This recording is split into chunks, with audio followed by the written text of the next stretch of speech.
Today we are going to take the class about normalization. Here we are having the 5 types, which is called 1NF, 2NF, 3NF, 3.5NF, and then we are having the higher normal, which is consists of the 2 types, which is called as 4NF and then 5NF. Next, here we are having it is the process of organizing the data in the database. It is performed to reduce the data redundancy, which means it contains the duplicate entries. We have to remove the data duplicate entries by using the data redundancy in our database. Here, data redundancy means it contains the duplicate entries in our database. For example, we are having the 100 plus amount of having. In this, we are having the n number of duplicate data can be occur. So we have to remove these entries by using the normalization concepts.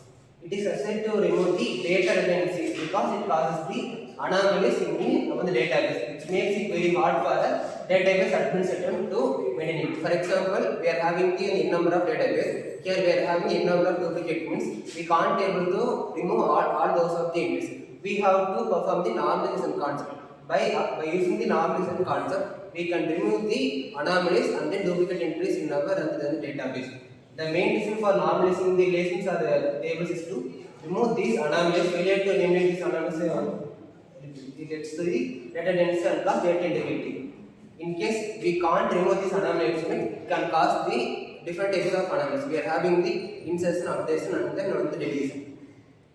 Database code. Normalization provides a method to remove the following anomalies from the database and bring to the consistent state. In case we are remove and then go through these 3 types of anomalies, means we can occur our normalization concept. Next, here we are having the 3 types of anomaly. In general meaning, what is meaning by anomaly means it is contains a problem. Okay, here we are having the 3 types of error, which is called insertion anomaly. This occurs when we are not able to insert data into our database because of problems may be missing at the time of insertion. Insertion means, for example, we are having one particular table. Here we have to insert a particular information of data. It informs us there is having one insertion anomaly. We can't able to insert that particular information. So we are having the insertion anomaly. Second, we are having the updation anomaly. What is anomaly? It contains the problem. And this occurs when the same data items are repeated with the same address. For example, we have to update the roll number of 21 for RAM. We have to update that roll number 21 with another number 22. Here we are having the same number of data are occurring. So we have to remove that anomaly. So we are performing the updation anomaly. Third, we are having the deletion anomaly. And this occurs when deleting the one part of data and deletes the other necessary information from the database. Here, for example, we are removing one particular data. We are having the deletion anomaly. So these 3 problems are occurred. And then we are having the next. We are having the first normal form. Here it is also known as the 1NF or first normal form. Here we are having each table should contain only a single value. Each column should have a unique name. A relation between 1NF it contains an atomic value. What is the atomic value? It means the particular unique value in our particular database. It allows the multi-valued attributes. It not allows the multi-valued attributes in our particular table. These are the definition for the single NF or first normal form. Second, we are having the next. In this particular example, we are having the student table. Here, we are having the name column, roll number, branch, and then languages node. Here, we are having the Sai, Siva, Raju. These 3 are the columns of the particular name column. Here, we are having the roll number. Here, we are having the 21, 22, 24. And then we are having the branch column. Here, we are having the CSC, AML, DS. And then final our column having the languages node. Here we are having the Telugu, English, Hindi. Here these 3 are satisfying the first normal form.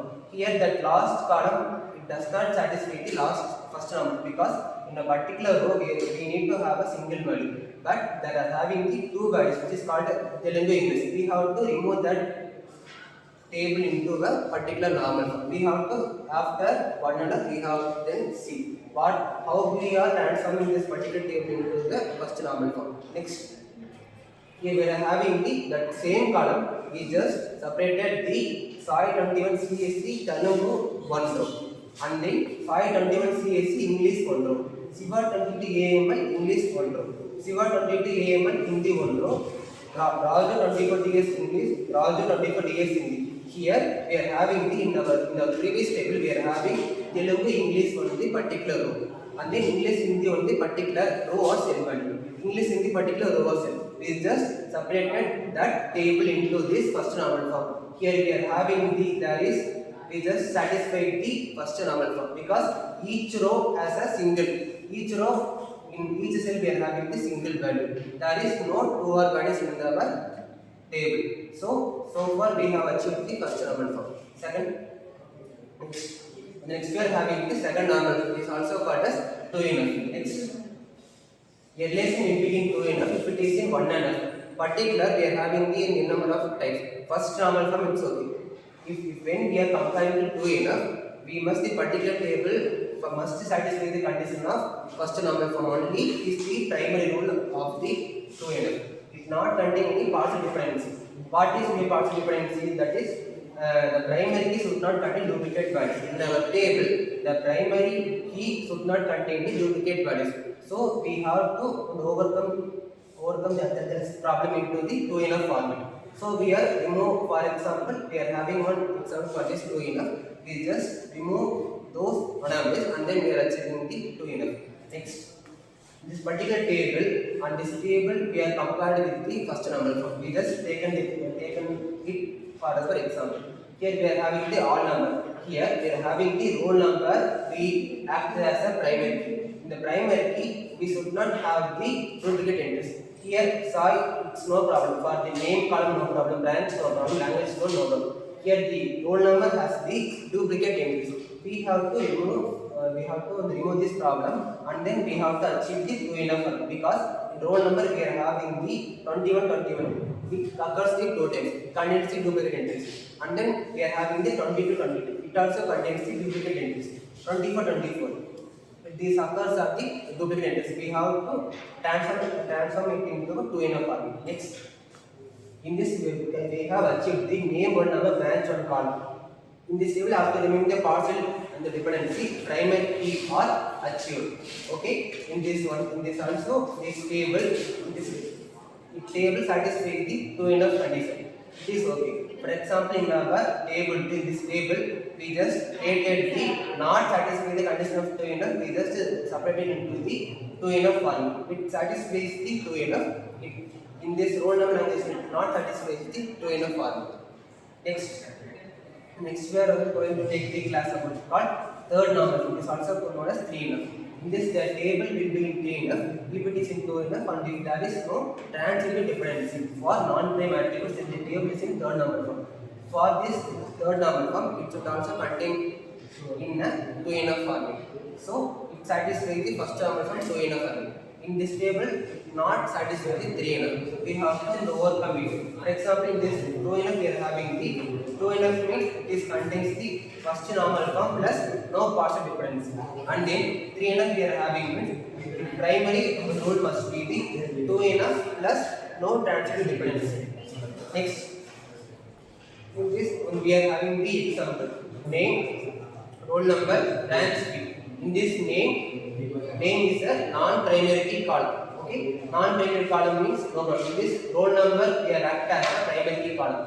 This branch are the two non-primary key column. For our 3NF means there is no one single primary key column depends on a single non-primary column. It should not contains the two non-primary column. Here name, roll number is no problem. Here we are having the branch key. There are two non-primary key column or attribute means same meaning. If we are having the branch and key, two non-primary key column acting on the near to the 3NF. In this particular example, it satisfies the first enough 2NF, but it is not satisfies the 3NF. We have to convert it into the 3NF format. Next, here we are having name. It is non-primary column. It is okay.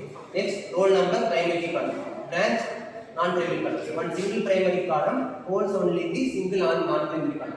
And then here also non-primary column. It is no problem. In this table we are having no transitive dependency. So this table satisfies the 3 and that branch free, these two are not satisfies the 3. So we just neglected those table into a particular category. In this table is having the 3 formula, it satisfies the condition. So far we have achieved the 3. Next we are coming to the Boyce-Codd normal. It is also called as 3.5. Next, it is having the, it is an extension to the third normal form. It is also known as 3.5. This enough is the advanced version of 3 enough. It is stricter than 3 enough, which means the 3.5 enough which follows from the 3 enough. It is very stricter than the 3 enough. So for rules for the 3.5 enough means if it is in BC enough and for any dependency A means A for one particular column, B for another particular column. A should be a super key. Values are unique. For example, we just having the table. If we need to compare the values, in the left hand side must be having the super key column, and then in the upper on the right hand side there should be a non-super key column. We just go on to the example which is next week. Next, in this example, we just consider the roll number, student name, branch ID, branch name. These four are the example we have taken for the 3.5 enough. And then this roll number, student name having no, branch ID and branch name having no. For example, we just taken and compare this roll number and the student name. Here we are having the roll number, it acts as a super key. It satisfies the condition. In this student name, it also satisfies the condition because for all the students, for all of them, the roll number it's not being a duplicate words. It contains the unique word. It satisfies the condition. It means roll number, student name. It's that x and y we just consider forward example. Roll number, student name. So in that we just going through that means branch ID, branch here we are having the two duplicate entries because one CSC we are having occurring in the two times. We have to neglect it and then we have to achieve the 3.5. It is branch ID, branch name. Branch ID is not in a super key format. The super key means that particular column must be in a unique row. So we just converting this particular example into the 3.5. Next, here we are transformed that this roll number, student name in particular column it satisfies the condition of 3.5. It is okay. In that the one-to-one CSC we just neglected one duplicate entries from that table and then we have achieved the particular table into a 3.5 format. So far we have seen up to the 3.5 format. Next we are having the higher normal form. So far we have only discussed up to the first normal form, second normal form, 3 enough, 4 enough, 3 enough, 3.5 and then we are going to next is called as 4 enough and 5 enough, which is consists of the higher normal form. It is the advanced level of normalization concepts. Next, in this 4 enough, it is also known as fourth normal form. Next, a relation between 4 enough if it is in BC enough and has no multi-variable dependency. What is in a multi-variable dependency means if two non-primary column depends on a single primary column. In a particular example for 4 enough, the two non-primary column depends, it's not simply depends on a single primary column. And this 4 enough, it is the primary and one which are called as in the table must be contained the 3.5 enough format. It is one primary rule. And then our second rule means there is no multi-variable dependency. So just we consider the example for it. Next. Here we are considering the table as student ID, course, RB. And these three columns are the we have the particular example. This student ID we are having the 1, 2, 3. Course we are having the CSE, ECE, AML. Hobby we are having the dancing, cricket, singing. In the particular table, it satisfies the condition of 3.5 enough, but it not satisfies the condition of 4 enough because one non-primary column depends on the single primary column. It must be a holistic condition for the 4 enough. But in this, for example, student ID we have taken as primary key, which it's no problem. This course and hobby are having the non-primary column. So it not occurring over 4 enough. We just transform that table into a 4 enough because student ID course. We are considering it as a single table because so 1 CSE, 2 ECE, 3 AML and then we are having considered the student ID hobby. 1, 2, 3 dancing, cricket, singing. We just consider this table into one primary column, one non-primary column. We have to achieve in this format. So for also we have achieved in this format also. So far we have completed the 4 enough. Next, then in this we are having the fifth normal form or 5 enough. It is also known as the project joint normal form. In these two are the particular name. In this we are having the relation is in fifth normal form. If it is in 4 enough, it does not consist of any joint dependency. In this particular table, it must satisfy the condition of 4 enough. In this 5 enough, the particular table satisfies the condition of 4 enough. The primary rule we have achieved so far. But this table not should be enough 5 enough. We have to achieve that table into a 5 enough form. We just having, there is no joint dependency. Joint dependency means one column depends on another column. Okay. 5 enough is satisfied when all the tables present in the DBMS are broken down into as many more tables to ensure there is no redundancy. Because we are having n number of data. We are having the n number of data and table. We just deep into the 2 or 3 more tables. Next, in this particular example, we are having the subject faculty here. We just transform this particular table into the 2 or 3 tables. So far, we have achieved the 4 enough, but we have to acquire the 5 enough. So we just transform the table into the 5 enough format. Next. Here we are having the particular table. We just in the particular example we are having a single example. We just transform that single table into a 3 table, which is subject faculty 1 table is table 1, and then faculty and is table 2. Next table 3 subject here. So far we have completed the final. Next, so far we have completed our classes. Now we just want to go on to the normalization concept. We just gone through what is in the normalization, and then we have achieved the what is in the types of numbers, which is 1 enough, 2 enough, 3 enough, 3.5, and then we are seeing the higher numbers, which is having the 4 enough and 5 enough. So far we have completed the normalization concepts. Thank you.